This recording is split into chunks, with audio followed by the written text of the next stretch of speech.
Lokpravah news 24 तास प्रत्येक घडामोडीवर लोकप्रवाहाची नजर।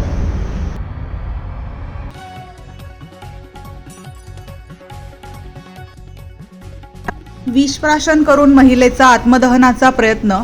नांदगाव पालिका प्रशासनाविरोधात संताप। नांदगाव नगरपालिकेच्या मालकीच्या शाळांमध्ये शालेय पोषण आहार शिजवणाऱ्या महिलांना कोणताही ठोस कारण नसताना कामावरून काढून कमी करण्यात आल्याच्या निषेधार्थ संगीता सोनवणे यांनी गुरुवारी विषप्राशन करून आत्मदहनाचा प्रयत्न केला। या घटनेमुळे नांदगावमध्ये खळबळ उडाली असून पालिका प्रशासनाविरोधात तीव्र संताप व्यक्त करण्यात येत आहे।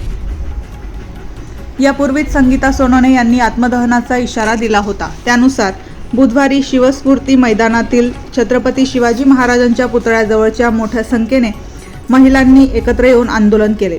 आमच्या हातात काही नाही, चौकशी समिती नेमल्यानंतरच निर्णय घेतला जाईल, असे उत्तर अधिकाऱ्यांकडून मिळाल्याने महिलांमध्ये संतापाची लाट उसळली।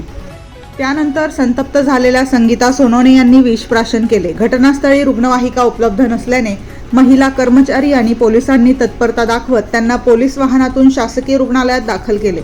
प्रकृती चिंताजनक झाल्याने पुढील उपचारासाठी त्यांना मालेगाव येथे हलवण्यात आले आहे। मुख्यमंत्री देवेंद्र फडणवीस, उपमुख्यमंत्री एकनाथ शिंदे तसेच खासदार सुनेत्रा पवार यांच्यासह संबंधित विभागांकडे वारंवार निवेदने देऊनही कोणतीही दखल घेण्यात आली नसल्याचा आरोप आंदोलनकर्त्या महिलांनी केला। तसेच पोलीस आणि प्रशासकीय यंत्रणा या प्रश्नाकडे गांभीर्याने पाहत नसल्याचा आरोप करत त्यांनी तीव्र निषेध व्यक्त केला। या घटनेनंतर पोषण आहार कर्मचाऱ्यांच्या प्रश्नाकडे प्रशासनाने तातडीने लक्ष देऊन न्याय द्यावा, अशी मागणी आंदोलनकर्त्या महिलांनी केली आहे। पासून तिथं बसलेलो होतो आंदोलनाला, तर त्यांनी आमचे फक्त ते शिववाले त्यांनी फक्त आम्हाला म्हणे 5 दिवस 8 दिवस थांबा म्हणे, पण आम्हाला तिथून शाळेवरून आम्हाला काढून दिलं। त्यांनी काढून दिल्याच्या नंतर आम्ही एक उपाय असा केला तर आधी त्यांना पत्र दिलं होतं, त्यांनी त्या पत्राचं काही दखल घेतली नाही।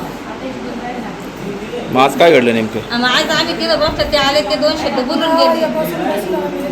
मग त्याच्यानंतर आमचं असं त्यांनी आम्ही येतो तुमच्याकडे, ते आलेच नाही। बऱ्याच वेळ संगीताने आवाज दिला, त्यांनी वीस पिलं तरी कोणीच नाही आलं, कोणीच आलं नाही। आता काय केलं? तिला जर काही झालं ना तर आम्ही कोणाचंच बरं वाईट ठेवणार नाही।